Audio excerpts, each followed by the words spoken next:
Every run matters, every prediction counts. Welcome to Cricket Predicta, powered by 1xBat and Vimeki. I'm Anant Kaur, and now let's straight dive into the action. Day 2 once again belonged to Jasprit Bumrah. In the morning session, Jasprit Bumrah struck with 3 big wickets, sending back Ben Stokes, Joe Root and Chris Woakes in quick succession. England's first innings was wrapped up for 387, and with Bumrah picking up a brilliant 5-wicket haul, once again proving why he's the number 1 test bowler in the world. This was a special 5-4 at Lord's, and the icing on the cake, he is now the Indian bowler with the most 5-wicket hauls on overseas soil, surpassing the legendary Kapil Dev. India's batting, however, had a shaky start. Yashasvi Jaiswal began with intent, smashing 3 boundaries, but was dismissed early. After that, KL Rahul and Karun Nair steadied the innings with a 61-run stand for the second wicket. Karun looked in good rhythm but fell for 40, and then Shubman Gill couldn't make much of an impact either, getting out for just 16. And that plan of Chris Woakes for bringing up Jamie Smith up to the stumps worked very well for them. The big relief for India was the return of Rishabh Pant, who suffered an injury earlier. He came out to bat and remained unbeaten on 19 alongside Rahul at stumps. India closed the day at 145 for 3, still trailing England by 242 runs. Now, the highlight of England's innings was undoubtedly Joe Root's century. He reached his 37th 10th century with the boundary of the very first ball of the day, also his 3rd consecutive century at Lord's. But his joy was short-lived, as Bumrah bowled him shortly over. Lower down the order, Jamie Smith and Bryden Kerrs struck crucial 50s to take England to a strong 387. And now all eyes will be on day 3. So can KL Rahul convert his 50 into a big 100 like he did in Lord's in 2021? Or will Pant play one of his trademark counter-attacking innings? Or will England's pacers bounce back in the morning session? All eyes are now set on the next chapter at Lord's on day 3 today. To discuss this, we have our special guest today. We have former Zimbabwe cricketer John Neumbu. And John, the second new ball was changed at 90.4 overs in England's innings, but Shubman Gill was visibly unhappy with the replacement and raised concerns during the drinks break after 94 overs. Umpires eventually changed the ball after a request from Siraj and Gill, surprisingly without consulting Bumrah, who had already taken 3 wickets in 4 overs from the other end. So does this incident reflect Gill's inexperience as captain, or should Siraj, a seasoned international bowler, have been more mindful of the match situation?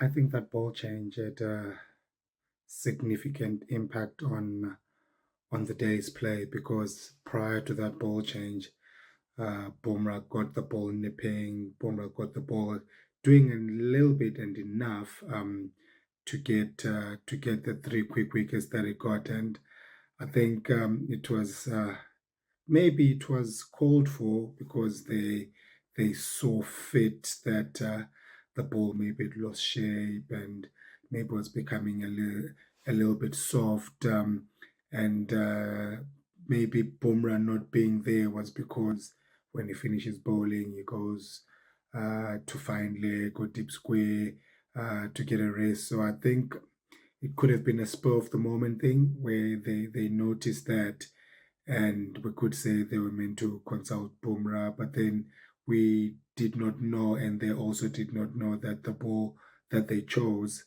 was gonna react, or was gonna not act as the one that they had before.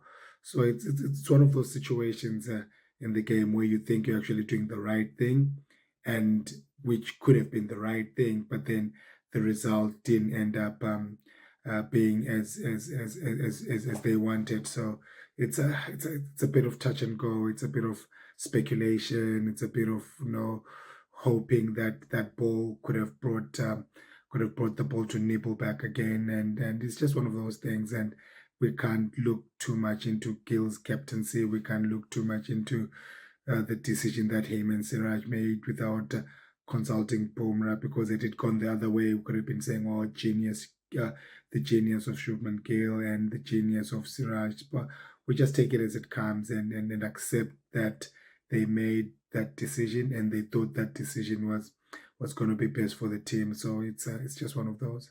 Johnson's Jasprit Bumrah's test debut, he has taken 11 5-wicket hauls in the Sena countries, more than Mohammad Shami, Mohammad Siraj and Ishant Sharma and others combined. So does this make him India's greatest Sena match winner with ball in the modern test cricket? I think not only does it make him the most successful test bowler in the recent past against the Sena nations, but also he's the best bowler in the world in Test cricket, so which means he's very effective against any opposition. That's how he is.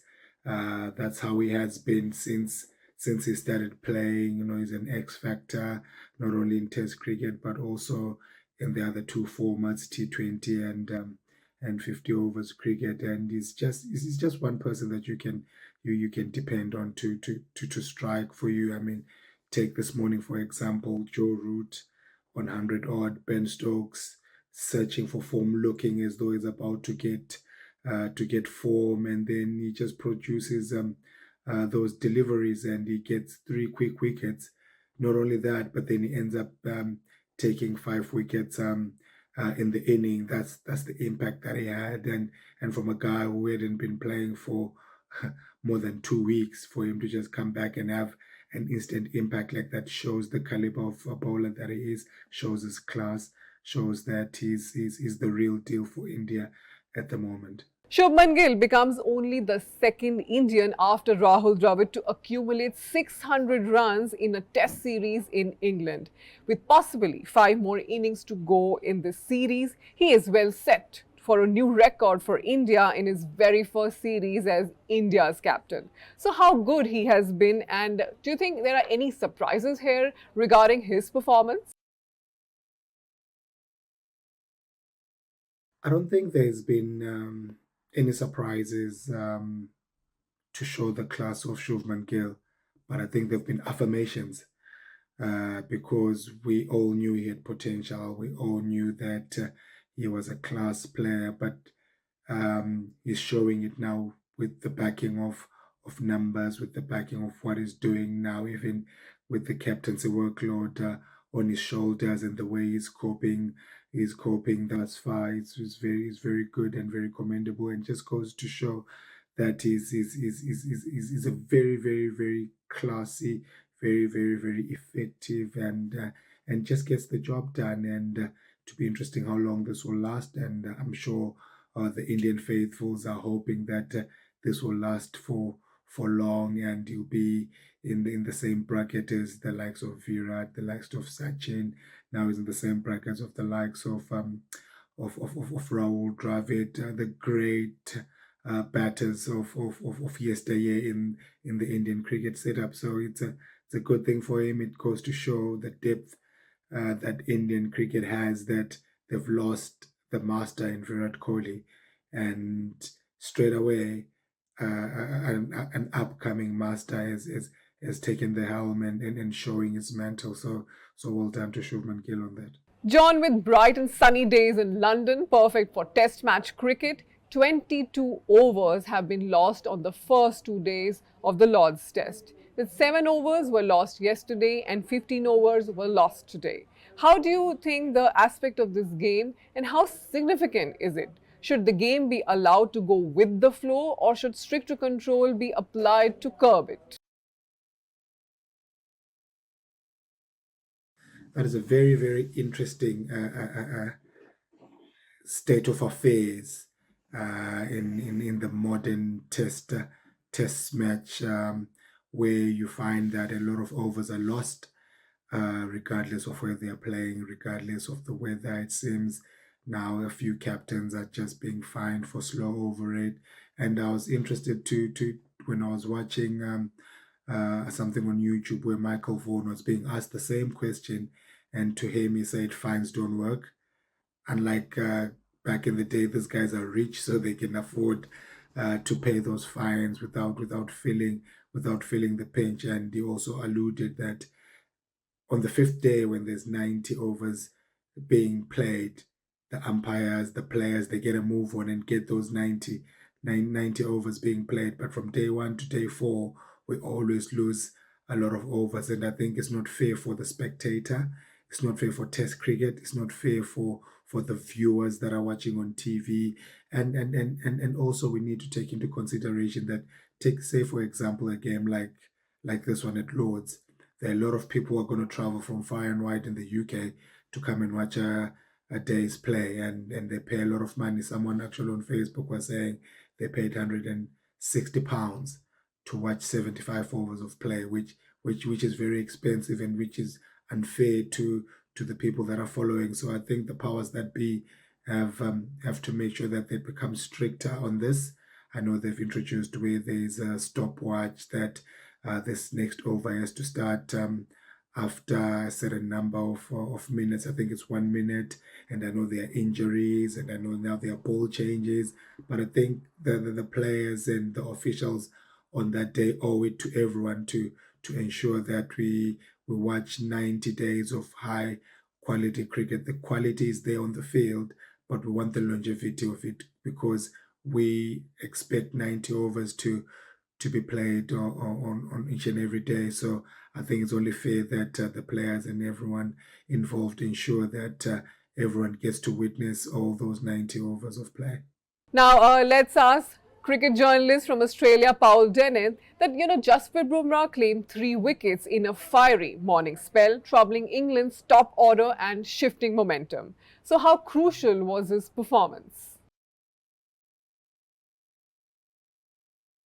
Well, that was an absolutely stunning spell to start the day. I'd said yesterday that maybe Bumrah would blow the game wide open early on day 2. But for him to do it so emphatically, the ball that he got Stokes out with was unplayable. And as the commentators mentioned, his reaction was that of a man who just says, yeah, that's kind of what I do, as Nasser Hussain said. If I'd ever bowled a ball like that, I'd have been doing cartwheels. But that's how good he is. He just expects to do that. And then, albeit Root got a bit of an inside edge, but to knock the middle stump out of the ground although he's not number 1 in the rankings at the moment, he is clearly England's best batter. And those 2 balls changed the course of the match. And yeah, Bumrah ultimately up on the honours board at Lords, which is well deserved. There was a social media post going around after day 1 making the point that seeing Bumrah on a flat pitch puts just how good players like McGrath and Dale Steyn were in context, meaning that they often had to bowl on flat wickets and they didn't only take 1 wicket. And I thought that's not going to age well. And I was proven right that Bumrah, not every bowl, you're not always going to take 5 wickets every single time you bowl, but Bumrah does it much more regularly than anyone else. And yeah, whether he goes down as the best bowler in history, he's certainly making a very, very strong claim for it. Paul, Jofra Archer, playing his first test in over 4 years, delivered an explosive spell, dismissing a key batsman like Yashasvi Jaiswal early. So how would you rate his return in this elite format? Archer's first spell was one of the best things I've seen in Test cricket for a long time. It highlights the difference between sort of intellectually knowing that something could be good to then viscerally really feeling that it is good at the moment. That as soon as Archer was back and just bowling those effortless 90-mile or 145-kilometre-an-hour balls, you just thought, oh, this is what we've been missing. As an Australian, as much as I want Australia to win the Ashes, I really, really want Archer to be down under this next upcoming Australian summer to see what he can do down here. But for this game, the wicket of Jaiswal, it was a joyous moment. Even Indian fans must have felt pretty excited to see Archer back, and the way that he sped across and just sort of, I think he picked the first bloke he saw. It was Shoaib Bashir, gave him the biggest bear hug. It was sensational. And then every ball that he bowled, there was that feeling of electricity of what might happen next, that complete athleticism of being able to send it down at fast speeds with minimal effort and good accuracy. Only picked up the 1 wicket, but was very economical and hopefully can stay fit and then really factor in this series. KL Rahul anchored India's innings with the resilient knock, stabilising after an early wicket. So how vital was his role in keeping India competitive, especially when they were under pressure? Yeah, I think it was significant, and he really exuded a sense of calm. up against high quality bowling, especially against the bowling of Archer, keeping up the good ones, taking the quick singles on offer when they were there. I mean, every time I mention KL Rahul, as a lot of people do, I find myself bewildered that he has a test average of only 34, 35. His first class average, which is much more into the 40s, just seems to be more indicative of the quality player that he is. And I really hope that he can go on day 3 and score a big 100, because I think that players like him who do the hard yards, often makes a tough 60, makes a tough 30 odd in the second innings, and that's where it kind of you can see that he doesn't quite get the rewards for his hard work, and hopefully they come on day 3. The Lord's pitch showed variable bounce and turn, favouring bowlers early. How will this evolve, and what strategy should teams adopt for the remaining days in the Lord's Test? Oh, it's just nice to see a bit more bounce and a bit more speed and a bit more carry. I'd been critical of the Lord's pitch after day 1, and day 2 was a lot better. It made for just more attractive cricket, less of a stalemate. And there's been some instances of late where pitches keep on looking as though they are going to deteriorate and significantly get worse, and modern day pitches sometimes don't do that. So my instinct is to say first innings runs are going to be absolutely vital, that England are still in a strong position, but that if on day 3, with the pitch is still playing pretty well, India can get up to match and hopefully get a bit above England's scorecard from an Indian point of view, then that could be decisive. But that's all predicated on the assumption that the wicket will get worse and that the variable bounce will continue, and that this hot, or at least hot for London, weather causes the pitch to break up and the spinners to really come into the game days 4 and 5. That's the traditional viewpoint. Sometimes modern pitches don't sort of follow that script. But yeah, I mean, we always say it, but I think this is going to be a key day. That if India get bowled out quickly on day 3 and England have a strong lead, then I'm pretty confident they're going to go 1 up in the series. If India can bat deep, and if Rishabh Pant, who's out there showing great courage, can play his exquisite, extraordinary way, then who knows? Maybe India are going to go up 2-1 themselves. Now, let's ask former cricket director, Channel 4 UK, David Brooke, that Joe Root now holds the record for most catches by a fielder in Test history, 211 and counting. He's gone past Rahul Dravid, who's taken 210 catches, and Mahela Jayawardene, whose catches have been 205. With slip catching becoming ever more crucial in modern cricket, so does this milestone highlight Root's consistency and impact in the slip cordon over the years? Joe Root is the ultimate team man. I mean, every team would have Joe Root. Any team in world cricket would want him. Not only contributes with the bat, with his exceptional stats, but he's made himself into a slip fielder. You know, he never used to field in the slips when he was captain. But since losing the captaincy, he wants to make himself an important part of the team. So he wants to look for other ways to contribute. So one of the ways in which he can contribute is to be the best slip fielder.